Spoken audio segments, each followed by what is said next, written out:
Welcome to Explore Today. In today's video, we dive deep into the world of system software, the invisible backbone that powers your devices. Without system software, your hardware would be nothing more than a collection of useless metal and plastic. System software, like operating systems, think Windows, macOS, Linux, and even mobile OS like Android and iOS, act as the bridge between you and the hardware, helping everything run smoothly and efficiently.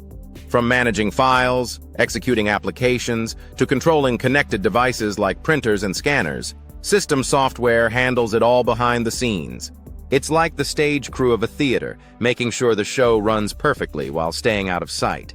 We'll explore key types, such as utility programs that keep your system optimized, and translators that allow software to speak the computer's language.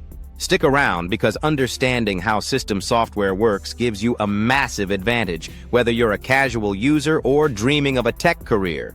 For more easy-to-understand tech guides, head over to exploretoday.blog, your go-to place for making technology simple.